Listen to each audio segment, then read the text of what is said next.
शाम के ठीक 5 बजे हैं और 5 PM पर नए वीडियो के साथ हम हाजिर हैं।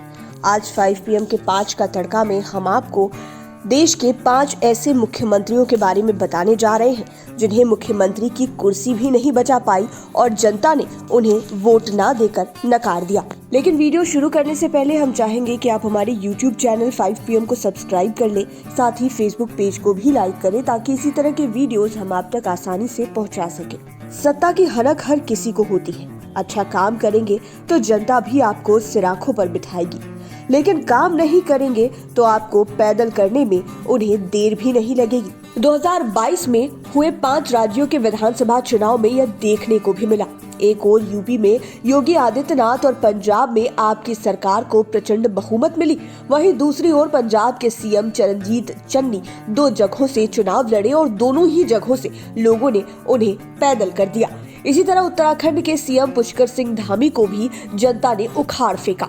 ऐसे में 5 PM के 5 का तड़का में हम आज आपको बिहार, झारखंड और यूपी के 5 ऐसे मुख्यमंत्रियों के बारे में बताएंगे जो कुर्सी पर रहते हुए चुनाव में हार गए और पैदल हो गए थे। कुर्सी पर रहते हुए चुनाव में हारने वाले मुख्यमंत्री की लिस्ट में सबसे पहले बात करते हैं यूपी के चंद्रभान गुप्ता की।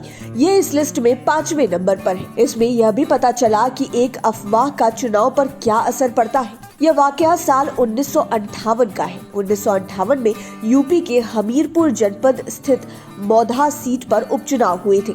उस वक्त चंद्रभान गुप्ता यूपी के सीएम थे। दरअसल यूपी में उस समय राजनीतिक परिस्थिति ऐसी बनी कि चंद्रभान गुप्ता को पार्टी का नेता चुन लिया गया। इसके बाद उन्हें पार्टी के विधायक ने सीएम के रूप में चुना। चंद्रभान गुप्ता ने शपथ भी ले ली, लेकिन उस समय वे किसी भी सीट से MLA नहीं थे। ऐसे में उन्हें समय सीमा के अंदर किसी भी सीट से MLA बनना जरूरी था।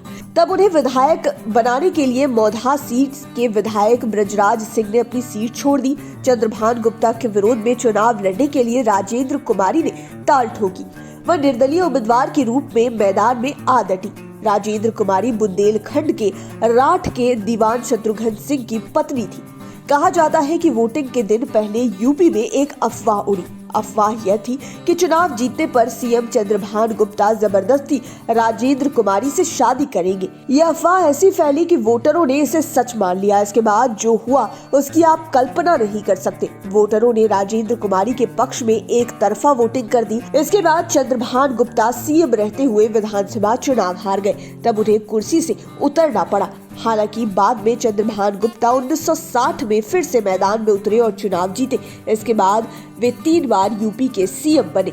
इस लिस्ट में चौथे नंबर पर है अर्जुन मुंडा। दरअसल साल 2000 में झारखंड बंटने के बाद वहां के पहले सीएम बाबूलाल मरांडी बने थे। मरांडी की सरकार में अर्जुन मुंडा आदिवासी कल्याण मंत्री बनाए गए थे। उनके कार्यकाल का लगभग 3 साल ही हुआ था कि जेडीयू और समता पार्टी के विधायकों ने बगावत कर दी। इससे बाबूलाल मरांडी की सरकार 3 साल में ही चली गई। इसके बाद 2003 में अर्जुन मुंडा को मुख्यमंत्री की कुर्सी सौंपी गई। उस समय वे महज 36 साल के थे। उस समय अर्जुन मुंडा खरसावां सीट से जीतकर विधायक बने हुए थे। ये मार्च 2003 से मार्च 2005 तक सत्तासीन रहे। 2005 में झारखंड का दूसरा विधानसभा चुनाव हुआ। अर्जुन मुंडा खरसावां सीट से चुनाव जीत गए। इसके बाद ये दोबारा सीएम बने। उनका मुख्यमंत्री के रूप में दूसरा कार्यकाल 12 मार्च 2005 से 14 सितंबर 2006 तक चला। अर्जुन मुंडा के हटते ही मधु कोड़ा झारखंड के नए सीएम बन गए। 2009 में अर्जुन मुंडा जमशेदपुर सीट से लोकसभा चुनाव जीतकर केंद्र में चले गए, लेकिन वहां उन्हें मन नहीं लगा। सो इन्होंने 2010 में इस्तीफा दे दिया और फिर से झारखंड की पॉलिटिक्स की राह पकड़ ली। एक बार इनकी किस्मत चरचराई। ये 2010 में तीसरी बार झारखंड के मुख्यमंत्री बने। 2011 में हुए उपचुनाव में इन्हें सफलता भी मिली, लेकिन इस बार इनका कार्यकाल पूरा नहीं हुआ। जनवरी 2013 में जेएमएम के समर्थन वापस लेने से इनकी सरकार चली गई। 2014 के विधानसभा चुनाव हुआ तो अपनी परंपरागत सीट खरसावां से ये चुनाव हार गए। झारखंड बनने के इन 14 सालों में इन्होंने पहली बार अपनी सीट गंवा दी। झारखंड विधानसभा चुनाव में मुख्यमंत्री रघुबर दास के साथ भी ऐसा ही हुआ। रघुबर दास इस लिस्ट में तीसरे स्थान पर है। खास बात कि रघुबर दास झारखंड के पहले ऐसे मुख्यमंत्री बने जिन्होंने फुल टर्म 5 साल का कार्यकाल पूरा किया। इनकी विधायकी भी सबसे लंबी रही। जमशेदपुर से ये 5 टर्म विधायक रहे थे। 2014 में ये जीत के हीरो थे। तब इन्हें जमशेदपुर ईस्ट विधानसभा सीट से 1,03,427 वोट मिले थे, जबकि इनके खिलाफ चुनाव मैदान में उतरे कांग्रेस के आनंद बिहारी दुबे को महज 33,270 वोट ही आए थे। इसी तरह रघुबर दास ने 70,147 वोटों से बड़ी जीत हासिल की थी। इसके बाद भी ये 2019 के विधानसभा चुनाव में पैदल हो गए। इन्हें हार का सामना करना पड़ा था। इन्हें पार्टी के बागी नेता सरयू राय ने 15,833 वोटों से पराजित किया था। वहीं सरयू राय, जो एक समय रघुबर दास के कैबिनेट मंत्री बने हुए थे, बीजेपी के बागी उम्मीदवार सरयू राय को 2019 के विधानसभा चुनाव में 73,945 वोट आए। वहीं रघुबर दास को महज 58,112 वोट मिले। आपको बता दें कि रघुबर दास 1995 से यहां से चुनाव जीत रहे थे और इस बार उनकी नजर छठी जीत पर थी, यानी सरयू राय को टिकट नहीं देना रघुबर दास को महंगा पड़ गया। विधायकी के साथ ही मुख्यमंत्री की कुर्सी भी चली गई। झारखंड के ही हेमंत सोरेन इस लिस्ट में दूसरे स्थान पर है। इनकी मुख्यमंत्री की कुर्सी तो गई ही, लेकिन विधायकी में थोड़ी सी इज्जत रह गई। दरअसल हेमंत सोरेन उस समय 2 जगहों से चुनाव लड़े थे। तब देश में मोदी लहर थी और इसका सीधा असर झारखंड की राजनीति में दिखा। इस मोदी लहर में ये एक जगह से चुनाव हार गए थे, लेकिन दूसरे सीट से जीतकर विधायक बन गए।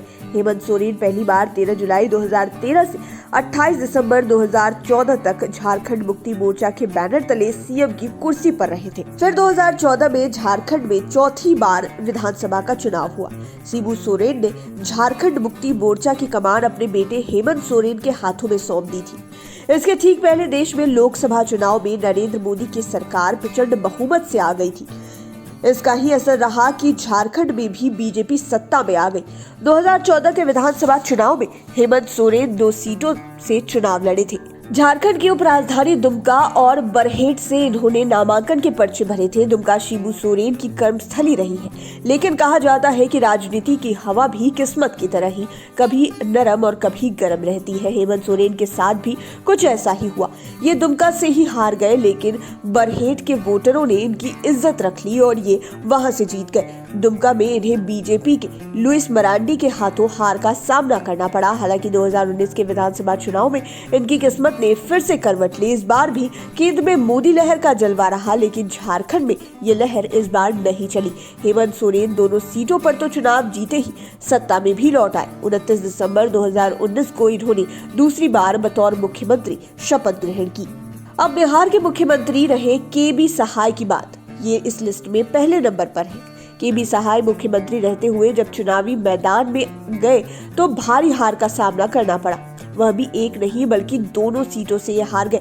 तब ये पटना पश्चिम के अलावा हजारीबाग से भी चुनाव लड़े थे। उस समय हजारीबाग बिहार में ही था। जी हाँ, हम बात कर रहे हैं 1967 की। तब मुख्यमंत्री की कुर्सी पर के.बी. सहाय थे। के.बी. सहाय का पूरा नाम कृष्ण बल्लभ सहाय था। यह आजादी के बाद देश में जमींदारी प्रथा उन्मूलन के मजबूत सूत्रधार रहे थे। जमींदारों के खिलाफ वर्षों तक इनकी लड़ाई चली। इसकी वजह से इनके खिलाफ जमींदारों की लंबी फौज भी खड़ी हो गई थी। इसे लेकर के.बी. सहाय पर कई बार जानलेवा हमला हुआ, लेकिन हर बार इनकी किस्मत अच्छी निकल जा रही थी। हालांकि 2 जून 1974 को इनकी कार दुर्घटना में मौत हो गई थी। तब वे पटना से हजारीबाग ही जा रहे थे। इस दौरान हादसा हुआ था। यह हादसा आज भी रहस्यमय बना हुआ है। ये बिहार में लगभग 3.5 साल तक मुख्यमंत्री की कुर्सी पर काबिज रहे। इन पर और इनके मंत्रियों पर भ्रष्टाचार के आरोप लगते रहे, किंतु केंद्र की कृपा दृष्टि इन पर बनी हुई थी। आखिर यह कृपा दृष्टि कब तक रहती और जनता इसे कितना बर्दाश्त करती? और ऐसा ही हुआ। 1967 में चुनाव के ठीक पहले पटना में गोलीकांड हो गया। फीस और दूसरी मांगों को लेकर पटना यूनिवर्सिटी कैंपस में छात्रों का प्रदर्शन चल रहा था। 5 जनवरी 1967 की वह मनहूस तारीख थी। छात्रों के प्रदर्शन पर पुलिस ने गोली चला दी। इसमें एक छात्र की मौत हो गई। फिर तो पूरा बिहार सुलग उठा। छात्र के.बी. सहाय की सरकार के खिलाफ गोलबंद हो गए। छात्रों ने हजारीबाग में के.बी. सहाय के पैतृक घर पर और नवादा में खुद के.बी. सहाय पर अटैक कर दिया। पटना से शुरू हुआ छात्र आंदोलन जिलों में भी अपना रंग दिखाने लगा। इसका असर बिहार की सत्ता पर भी हुआ। मुख्यमंत्री केबी सहाय की किरकिरी होने लगी। आंदोलन के बाद हुए विधानसभा चुनाव में पटना पश्चिम से केबी सहाय को महामाया प्रसाद सिन्हा ने पराजित कर दिया। इसके बाद केबी सहाय की कुर्सी चली गई।